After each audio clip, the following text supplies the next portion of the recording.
사무엘상 24장 16절부터 19절까지의 말씀.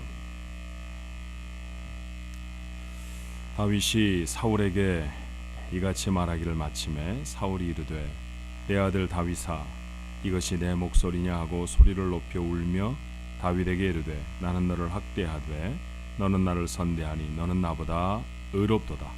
내가 나 선대한 것을 오늘 나타냈나니 여호와께서 나를 내 손에 넘기셨으나 내가 나를 죽이지 아니하였도다. 사람이 그의 원수를 만나면 그를 평안히 가게 하겠느냐. 내가 오늘 내게 행할 일로 말미암아 여호와께서 내게 손으로 갚으시기를 원하노라. 아멘.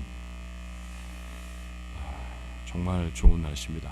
너무너무 맑고 좋은 날씨를 주셔서 하나님 앞에 예배하게 하셔서 얼마나 감사한지 몰라요.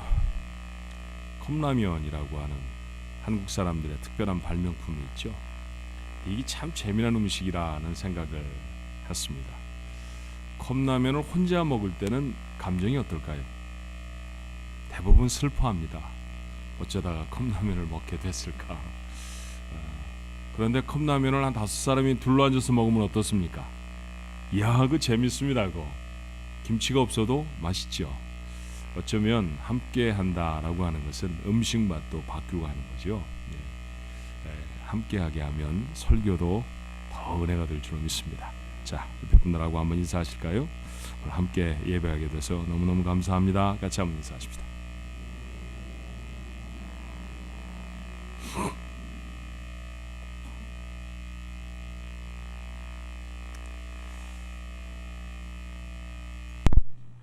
이거 소리를 굉장히 신경을 쓰이는데 어떻게 잘 잡았어요 이제? 예.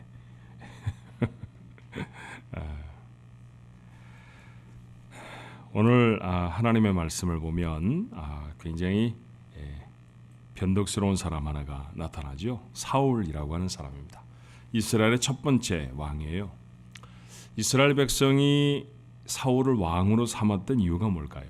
적국과 잘 싸워서 나라를 지켜주십시오, 그런 뜻이겠죠. 그런데 사울이 집요하게 쫓았던 적은 블레셋이나 아말렉과 같은 이스라엘의 적이 아니었습니다.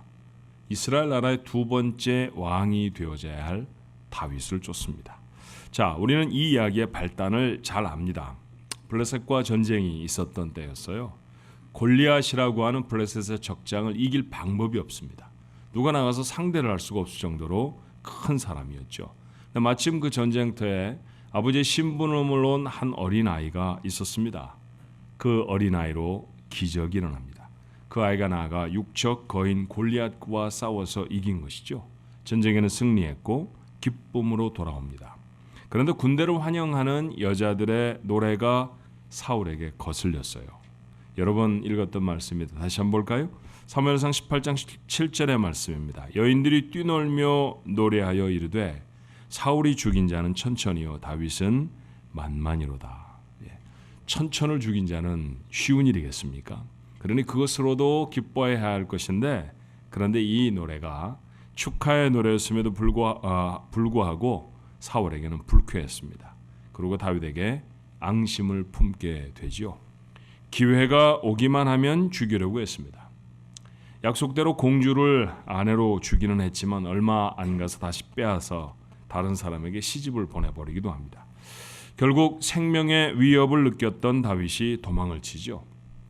자, 도망자 다윗이 되어버렸습니다. 더 이상 이스라엘의 군대 장관도 왕의 사위도 아닙니다. 나라의 불만을 품은 사람 400여 명과 들판을 떠도는 무리가 되어져 버렸어요. 자, 힘도 별로 없어 보이고요. 영향력도 크지 않아 보이는 이 다윗을 사울은 악착같이 추격을 합니다. 외국으로 도망했을 때를 제외하고 이스라엘 지경에 다윗이 있다는 소식을 들으면 만사를 젖혀두고 다윗을 쫓았습니다. 혹 다윗을 보호하거나 선하게 대했던 사람들이 있다고 하면 가차없이 죽여버렸습니다. 자, 이번에는 다윗이 사해 근처에 엔게디라고 하는 오아시스에 숨어 있다는 정보가 들어왔어요. 군대를 동원해 득달같이 잡으러 가지요. 엔게디라고 하는 곳은 동굴이 많은 곳입니다. 그러니 동굴 속에 숨으면 찾기가 쉽지를 않았을 거예요. 이 동굴 저 동굴을 다 들어가 보아야 다윗과 다윗의 무리가 숨어있는 동굴을 찾아낼 수 있는 그런 상황이었거든요. 살기가 등등해서 다윗을 찾고 있는데 사울에게 문제가 생겼습니다. 이게 무슨 문제였을까요? 용변이 급해진 거예요. 자, 사실 우리가 웃음의 소리로 지날 수 있는 얘기인데 급한 사람은 굉장히 급합니다. 그렇죠? 어디서 이걸 해결을 해야 할까요? 급한 대로 굴 하나를 찾아 들어갔습니다. 그런데 하필이면 그 굴이 다윗과 그의 부하들이 숨을 죽이고 숨어있는 굴이었어요. 자, 장면을 한번 상상해 보십시다. 사울은 치렁치렁한 왕의 옷을 벗어버리고 무기도 끌어놓고 칼을 차고 용변을 볼 수는 없잖아요. 그렇죠? 그렇게 하고 용변을 보았을 것입니다. 부하는 한 명도 없죠. 아니, 용변 보러 들어가는데 부하가 들어갈 수는 없잖아요. 굴 바깥에서 아마 칼 들고 창 들고 지키고는 있었겠습니다만 굴 속에는 사울 하나밖에 없습니다. 그런데 어둠 속에는 다윗과 부하들이 있었죠. 손에 무기가 있습니다. 사울은 말씀드렸던 것처럼 무방비 상태예요. 부하들이, 다윗의 부하들이 속삭입니다. 하나님이 주신 기회입니다. 없애버리시죠. 그런 상황에서 그런 얘기를 안 할 부하가 어디 있습니까? 그런데 다윗은 차마 하나님이 세우신 이스라엘의 왕을 선뜻 죽이지를 못했어요. 벗어놓은 옷자락만 살며시 베었습니다. 사울은 볼일을 마치고 아무것도 모른 채 굴 바깥으로 나갔죠. 죽을 뻔했던 상황이었습니다. 조금 후에 다윗도 굴을 빠져나와서 앞서간 사울을 부릅니다. 그리고 목소리를 높여서 이렇게 말해요. 사무엘상 24장 10절로 11절이죠. 오늘 여호와께서 굴에서 왕을 내 손에 넘기신 것을 왕이 아셨을 것이니이다. 어떤 사람이 나를 권하여 왕을 죽이라 하였으나 내가 왕을 아껴 말하기를 나는 내 손을 들어 내 주를 해하지 아니하리니 그는 여호와의 기름 부음을 받은 자이기 때문이라 하였나이다. 내 아버지여 보소서, 내 손에 있는 왕의 옷자락을 보소서. 내가 왕을 죽이지 아니하고 겉옷 자락만 베었은즉 내 손에 악이나 죄과가 없는 줄을 오늘 아실지이다. 왕은 내 생명을 찾아 헤아려 하시나 나는 왕에게 범죄한 일이 없나이다. 여러분, 2절밖에 되지 않은 말씀이지만 얼마나 감동적인 얘기예요. 얼마나 다윗의 마음을 읽을 수 있는 그런 말입니까? 자, 이 말에 우리가 감동하는데 사울도 감동을 했을까요? 예, 사울도 감동을 했습니다. 오늘 여러분의 읽어드린 본문의 말씀이 바로 그 사울의 격한 감정을 담고 있는 말씀이죠. 다시 읽으면 16절로 17절에 이렇습니다. 다윗이 사울에게 이같이 말하기를 마침에 사울이 이르되 내 아들을 다윗아 이것이 내 목소리냐고 목소리를 높여 울며 다윗에게 이르되 나는 너를 학대하되 너는 나를 선대하니 너는 나보다 의롭도다. 사울이 깊이 반성을 합니다. 눈물을 펑펑 쏟으며 반성을 합니다. 자기가 잘못한 것 압니다. 몇 줄 더 읽어보면 다윗이 왕이 될 것도 안다고 했습니다. 자, 이렇게 이스라엘 왕가의 갈등은 끝나는 것처럼 보여요. 지금 여러분에게 읽어드렸던 말씀이 사무엘상 24장의 말씀이거든요. 그런데 불행하게도 성경을 2장도 채 넘기기 전에 우리는 이런 사건을 다시 만나요. 사무엘상 26장 1절로 2절의 말씀에 10사람이 기브아에 와서 사울에게 말하여 이르되 다윗이 광야 앞 하길라 산에 숨지 아니하나이까 하매 그러면 어떻게 해야 합니까? 이제는 다 용서했다. 우리 안 싸우기로 했어. 이런 말들이 붙어야 맞잖아요. 뒤에 보니까 사울이 일어나 10광야에서 다윗을 찾으려고 이스라엘에서 택한 사람 3,000명과 함께 10광야로 내려갑니다. 군대 3,000명을 동원해서 다윗을 찾겠다고 나서는 거죠. 또다시 다윗을 추격합니다. 자, 이번에는 군사들과 함께 밤을 지내는 동안에 사건이 일어났어요. 왕의 텐트는 군사들의 아마 중앙에 있었을 것입니다. 보초들은 눈을 번득이면서 아마 왕 사울을 지켰겠죠. 그런데 용감한 다윗의 부하들과 다윗은 그 삼엄한 경계를 뚫고 사울의 장막에 잠입해 들어갔어요. 왜 들어갔을까요? 왜 그 엄중한 보초를 다 피하여서 그 사울의 장막에 들어갔을까요? 먼 길까지 오셨다고 문안하려 들어간 건가요? 단판을 지으려고요? 아무래도 죽이려고가 맞는 얘기일 것 같아요. 그죠? 죽이려고 그 자리까지 들어갔을 것입니다. 이번에도 하나님이 도우신 것처럼 들키지 않고 잠든 사울 곁에 다가갈 수 있었어요. 칼을 한 번만 쓰면 이 지긋지긋한 도망자의 생활 끝납니다. 그리고 이스라엘의 왕이 될 수 있는 순간입니다. 절호의 찬스 이런 얘기입니다. 그런데 이번에도 다윗은 사울을 죽이지 못합니다. 아직 하나님이 세우신 왕을 죽여도 좋은지 확신이 없었기 때문이죠. 여러분, 중요한 사실 하나 우리가 알게 되지 않아요? 그만큼 다윗에게는 자기의 이익보다 하나님의 뜻이 중요했습니다. 하나님은 하나님의 엄청난 일을 괜히 다윗에게 맡기는 게 아닙니다. 이런 태도, 이런 중심을 가지고 하나님을 바라보는 자가 하나님의 허락하시는 일들을 맡게 될 줄로 믿습니다. 자, 이번에는 자기가 다녀갔다는 증거로 사울의 창과 물병만 살그머니 가져옵니다. 그리고 얼마쯤 떨어진 곳에 이르렀겠죠. 그곳에서 소리를 질러서 그 사실을 사울과 사울의 군사들에게 알립니다. 이번에는 사울이 어떻게 했을까요? 자, 사무엘상 26장 21절에 보니까 사울의 반응을 이렇게 적습니다. 사울이 이르되 내가 범죄하였도다. 내 아들 다윗아, 돌아오라. 내가 오늘 내 생명을 귀하게 여겼은즉 내가 다시는 너를 해하려 하지 아니하리라. 내가 어리석은 일을 하였으니 대단히 잘못되었도다 하는지라. 이번에도 잘못됐다고 합니다. 심지어는 대단히 잘못됐다고 말하기까지 했습니다. 그 정도 말했으면 이젠 정말 싸움이 끝났을까요? 아니었죠. 생명을 건진 사울은 여전히 다윗을 죽이려고 추격하고 또 추격합니다. 잘못했다고 하고 금방 전에 했던 행동을 다시 합니다. 한두 번이 아닙니다. 잘못하고 반성하고 또 잘못하고 미안하다고 하고. 이런 정서 상태를 경계선 장애라고 불러요. Borderline Personality Disorder라고 정신과에서는 부르는 병이죠.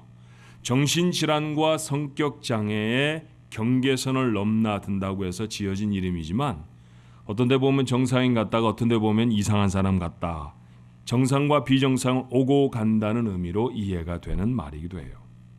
이 경계선 장애를 가지고 있는 사람들은 대인 관계가 불안정합니다. 누구를 사귀면요, 며칠 되지 않아서 정말 생명도 나누어 줄 것처럼 친해집니다. 그런데 아무것도 아닌 일에, 정말 별것도 아닌 일에 원수처럼 바뀌어지기도 해요. 이러면 지속적으로 사람과 사귐을 갖는 그런 일들이 어려워지겠죠. 결국 친구도 배우자도 그 곁을 다 떠나버립니다. 사람에게만, 사람 관계만 이렇게 하는 게 아니죠. 행동이나 정서 상태도 기복이 너무 심해요. 우리 영어로 말하면 업앤다운이 너무너무 심한 사람들, 이 경계선 장애를 가지고 있는 사람의 티피컬한 모습 중에 하나입니다. 자제력이 부족합니다. 충동적으로 과격한 행동을 하기도 해요. 사울의 경우에도 골리앗에게 승리하고 돌아온 후에 다윗에게 창을 던져서 죽이려고 했습니다. 한 번 던져서 피하니까 또다시 던져서 기필코 죽이리라. 그렇게 그런 마음을 먹고 행동했던 적도 있었죠. 이런 일들은 한 번에 끝나지 않습니다. 사무엘상 18장에도 사무엘상 19장에도 반복됩니다. 그런데 한 장을 넘기니까 심지어는 다윗의 편을 드는 아들 요나단도 창을 던져 죽이려고 했습니다. 감정적으로는 누군가에게 버림받는다라고 하는 것을 너무너무 두려워합니다.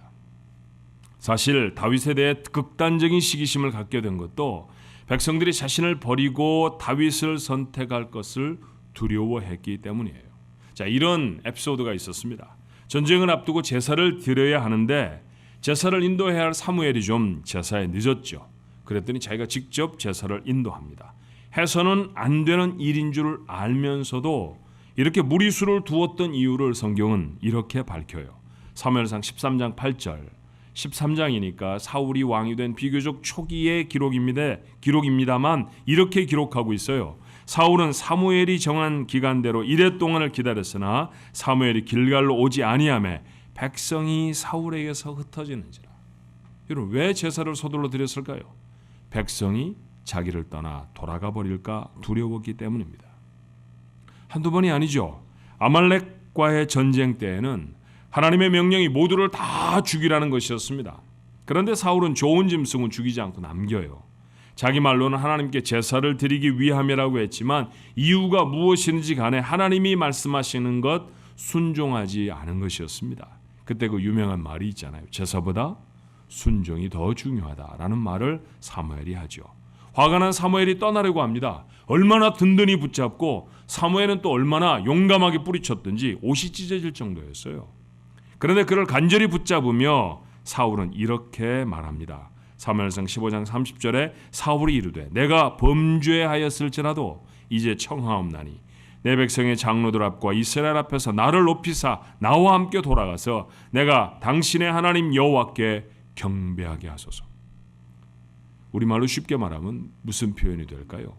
사람들 앞에서는 내색하지 말아 주십시오. 그에게는 얼마나 심각한 죄를 저질렀는가 하는 것보다도 사람이 자기를 떠나버릴 것이라는 불안함이 더 컸습니다. 자, 사울처럼 병적이지는 않다고 해도요, 우리에게 이런 경계선 장애의 징후가 있지는 않습니까? 여러분은 왜 친하게 지내던 사람과 틀어져 버리나요? 국제 평화를 위해서 우정이 깨어지는 경우를 저는 한 번도 못 봤습니다. 그죠? 북한에 염려를 하다가 혹시 관계가 비틀어지셨나요? 너무너무 사소한 말 몇 마디 때문 아닙니까? 정말 아무것도 아닌 일 때문에 다시 보지 않을 사람처럼 틀어져 버리는 경우가 다반사이지 않나요? 자, 그런 말들은, 그렇게 가벼운 말들은요, 우리도 늘 하고 삽니다. 예를 들어 볼까요? 애들이 말 잘 안 들으면 여러분 별별 소리 다 하잖아요. 내가 왜 저런 걸 낳았나 이런 얘기도 하죠. 안 해보셨어요? 우리 집만 하나?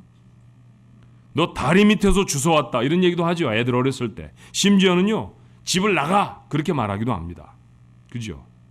그런데 그런 말 듣고 출생을 비관하거나 생부를 찾아서 집을 나가는 아이 없습니다.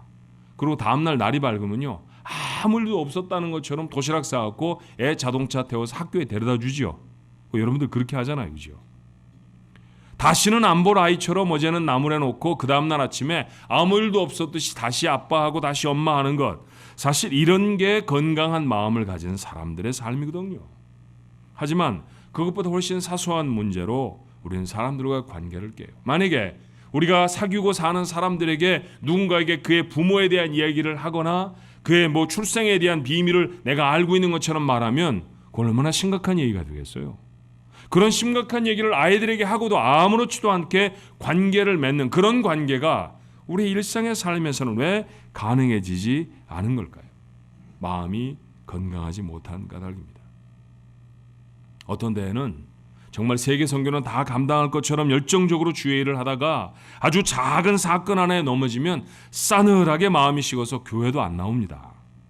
화를 잘 참아내다가도 말 몇 마디에 감정이 폭발하면요, 스스로도 내가 왜 이러지 그러면서 화를 계속 내요. 경계선 장애를 갖고 있는 모습이죠. 분명한 것은 이런 장애를 가지고 있는 사람은 절대로 행복할 수 없다는 것입니다. 어떻게 하면 경계선 장애와 같은 마음의 병을 극복할 수 있을까요? 9월은 관계에 대한 이야기를 하고 있지 않습니까? 어떻게 하면 서로 사랑을 하고 또 주는 사랑을 잘 받을까에 대한 이야기라고 하면 그것은 그 중심에 관계라는 게 있지 않아요? 경계선 장애는 가장 크게 관계를 훼손하는 문제이고요, 우리 속에 가장 현저하게 나타나는 정서적인 문제이기도 합니다. 사울을 반면교사로 삼아서 한번 교훈을 받아보면 어떨까요? 자, 사울에게서 발견되는 경계선 장애의 몇 가지 특징이 있습니다. 첫 번째, 사울은 뚜렷한 자기 정체성을 가지고 있지는 못해요. 자기가 누군지를 잘 모른다는 거죠. 그는 늘 주변의 사람들로부터 자기가 누군지를 확인하려고 합니다. 사울이 누굽니까? 여러분 대답을 해보세요. 사울이 누구예요? 이스라엘의 왕입니다. 근데 자기가 왕인데 함께 있는 사람이 왕이라고 확인해 줘야 하면 불안한 거예요. 아, 당신이 최고입니다.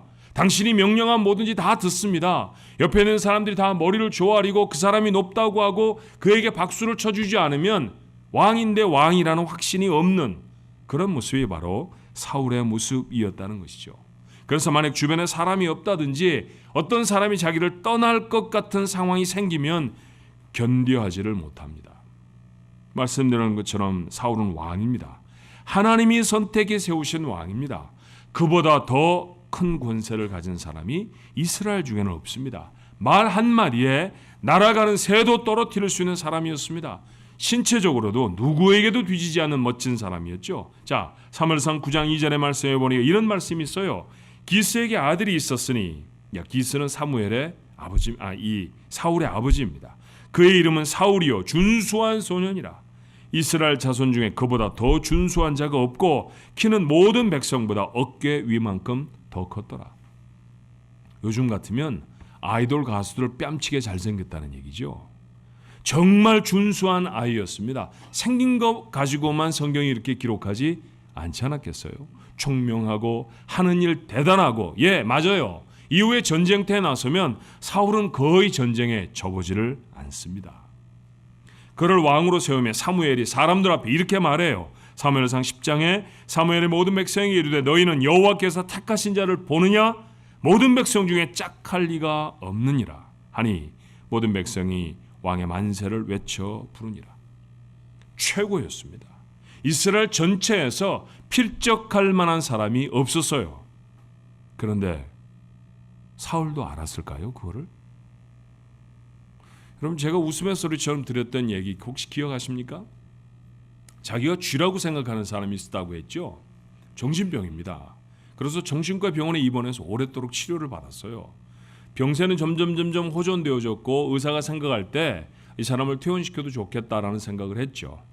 그래서 퇴원 승낙을 하고 짐을 싸서 이제 퇴원 수속을 다 밟았습니다. 수속을 다 밟고 난 다음에 의사가 이리저리 회진을 하다 보니까 병원 문 앞에 이 사람이 서 있는 거예요. 그래서 가서 묻습니다. 아니, 왜 아직 집에 안 가십니까? 예, 집에 가야죠.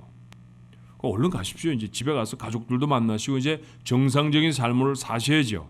근데 선생님, 저기 병원 문 앞에 있는 고양이가 보이십니까? 아, 왜 큰일 났습니다. 병이 다시 도진 모양입니다. 그래서 의사가 약간 짜증스럽게 말하는 거예요. 선생님은 쥐입니까? 쥐가 아닙니까? 쥐가 아니죠. 아니, 쥐가 아닌데 왜 고양이를 무서워합니까? 분명히 자기가 쥐가 아니라는 사람이라는 사실을 이제 아시잖아요. 그랬더니 이 사람이 근심스럽게 쳐다봅니다. 예, 저는 잘 압니다만 고양이도 제가 쥐가 아니라는 사실을 알까요? 다시 입원해야죠. 그렇죠? 정말 준수한 사람이었습니다. 정말 대단한 권세를 가지고 있습니다. 사람들은 다 그를 두려워합니다. 모두가 다 악마하는 사람입니다. 그런데 정작 사울은 몰랐어요.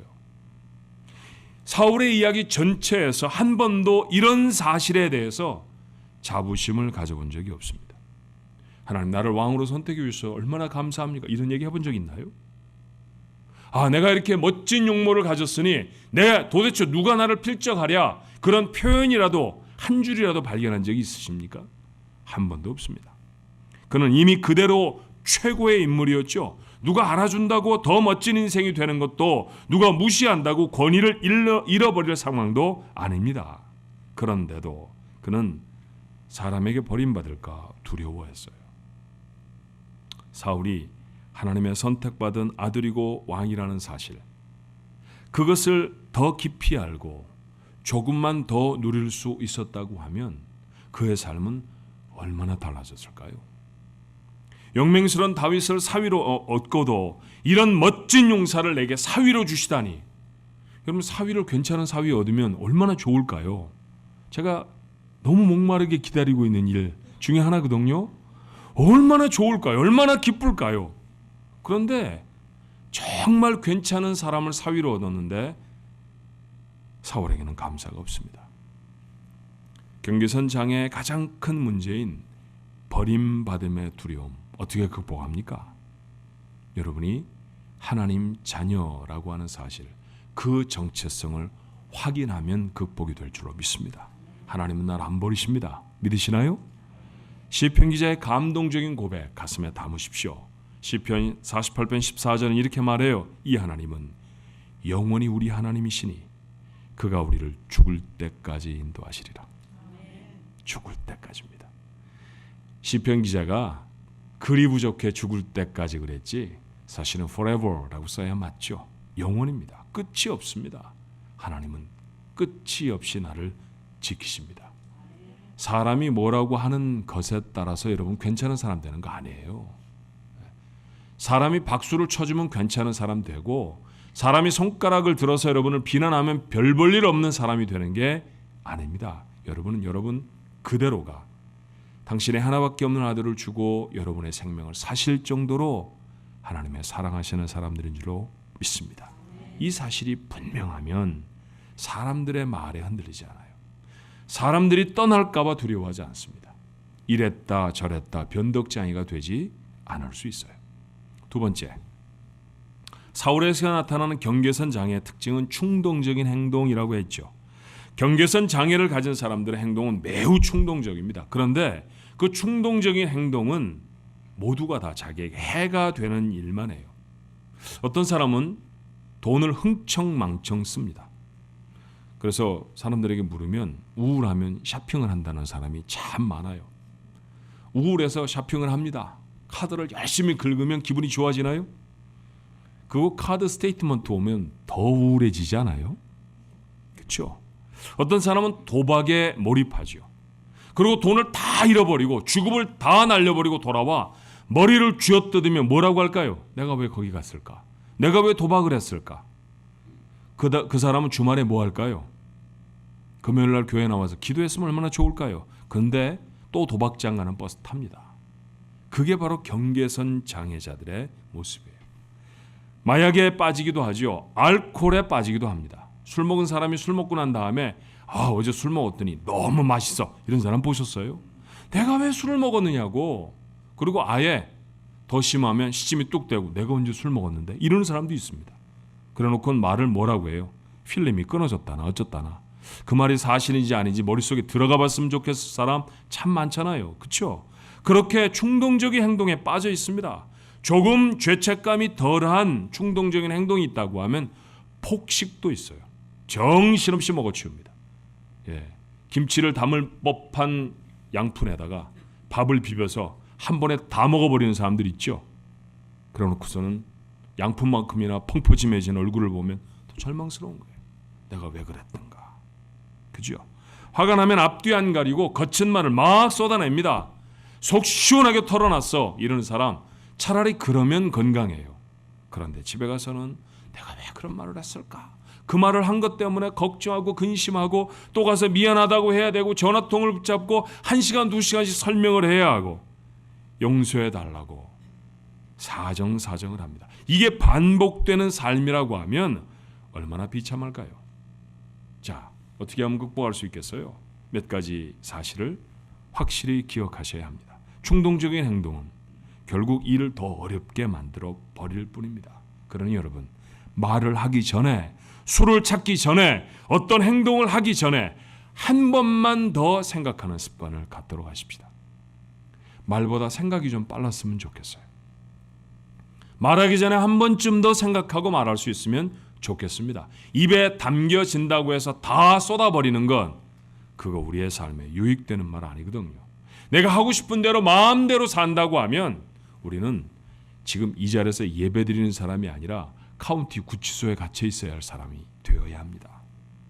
그런 행동으로 감정을 숨겨봐야, 자기 속에 있는 불안한 감정을 거친 행동으로 숨겨봐야 여러분 감정 치유되지 않아요. 되려 의원이신 하나님께 가지고 나와야 합니다. 그렇죠?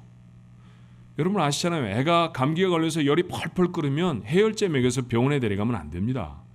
그러면 의사가 이 체온계 꼽아놓고서는 정상이네요. 그리고 약도 안 지어주고 집에 가라고 해요. 대충 다 병을 내려놓고 기침하는 거 꼭 참고 있으면서 저 하나도 안 아파요 이러면 무슨 병이 치료가 되겠어요? 의원 앞에 나와서 우리의 삶에 잘못되고 어지러진 문제를 설명하고 이야기를 해야 병에 나을 수 있지 않습니까? 의원 중에 의원이 주님이시잖아요.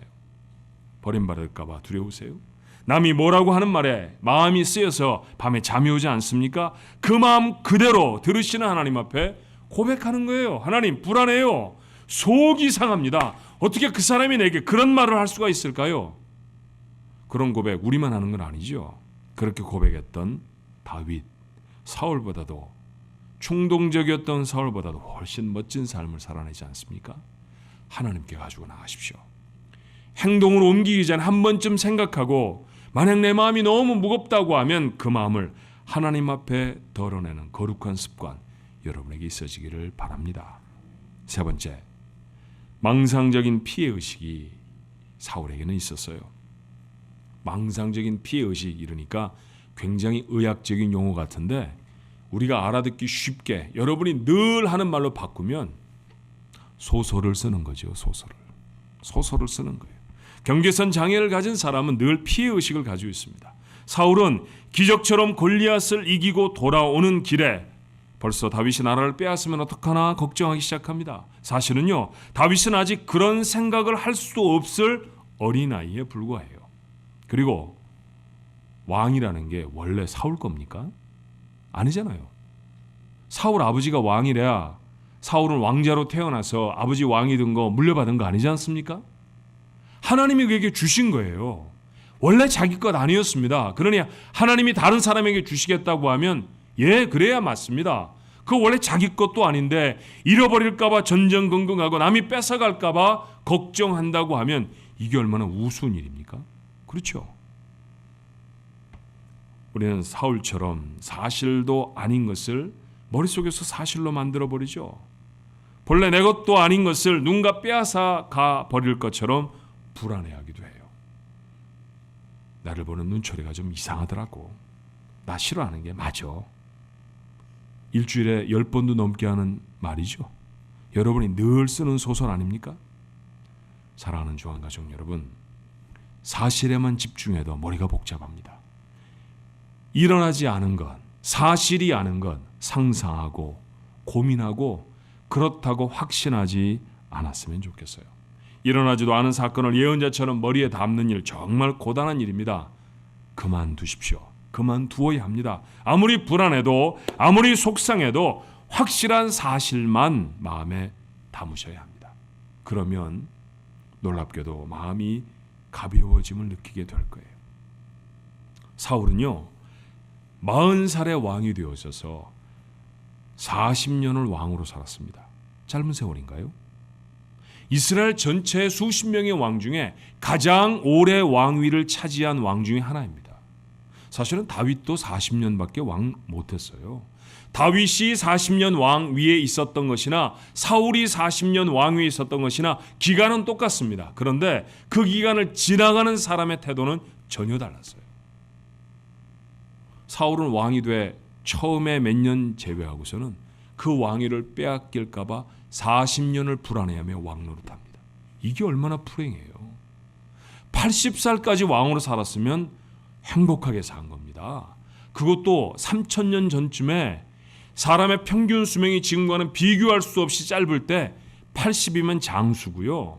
40년 왕노릇했으면 현실에서도 가능하지 않은 사람, 그런 축복의 삶이에요. 그런데 여러분, 그 40년을 늘 잃어버릴까 왕에서 쫓겨나면 어떻게 해 이러며 살아갔던 사람, 그런 불행한 인생의 주인공이 바로 사울이었죠. 옆년이 이렇게 삶을 갉아먹어버려요. 다윗과 함께 전쟁에 승리한 거 기뻐하고 하나님의 뜻에 순종해 다윗을 왕으로 작정하고 그를 왕으로 다듬어가는 과정을 보며 나아갔다고 하면 그의 40년 왕의 세월은 얼마나 즐거운 시간이 되었을까요? 사울을 죽일 기회가 있어도 옷자락만 베었고 후에 사울과 왕자들의 전사의 소식에 슬퍼하며 애통했던 다윗이었습니다. 그런데 사울은 그 다윗이 자기를 죽일 것이라는 망상에 사로잡혀 40년 세월을 보내요. 마음에 생각을 잘못 담으면 살아도 사는 게 아닐 수 있다는 사실을 교훈하는 것 아닙니까? 설령 사람들이 나를 대적한다고 해도 여러분 무슨 대수예요? 다윗의 고백을 들어보면 이렇죠. 시편 3편 5절로 6절의 말씀에 내가 누워 자고 깨었으니 여호와께서 나를 붙드심이로다. 천만인이 나를 애워싸 진친다 하여도 나는 두려워하지 아니로다. 1000만 명이 대적을 해도 태연하게 잠들 수 있습니다. 왜요? 지키시는 하나님 때문입니다. 모두가 다 나를 비난해도 하나님만 내 편이면 아무렇지도 않습니다.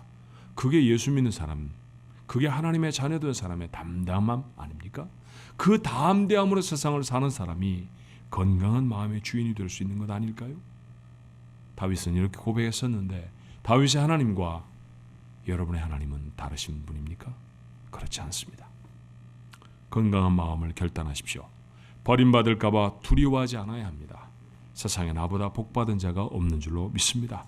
도대체 누가 나를 대적하겠습니까? 누가 나를 대적하겠어요? 이 세상에 절반이 여자래요. 절반이, 제가 이렇게 소리가 큰 거는 그 절반이 30억이 넘기 때문입니다. 30억이 얼마나 많은 여자의 숫자입니까? 그런데요, 그 여자 중에 제일 이쁜 여자는 제 딸입니다. 아닙니까? 여러분은 아니겠네. 저한테 말해요. 그렇죠? 이게 아버지 마음 아닙니까? 세상에 저보다 똑똑한 사람 너무너무 많습니다. 세상에 저보다 능력 있는 사람 무지하게 많아요. 30억이요? 아니요. 한 50억쯤 될걸요? 그런데 하나님은 저를 사랑하십니다. 왜요? 내 아버지니까 그렇잖아요. 여러분, 그 담대함이 우리 속에 분명하면 웬만한 것 갖고 안 흔들립니다. 이번 주 여러분이 큐티하며 나누었던 이사야의 말씀처럼 심지가 견고한 자가 되는 거죠.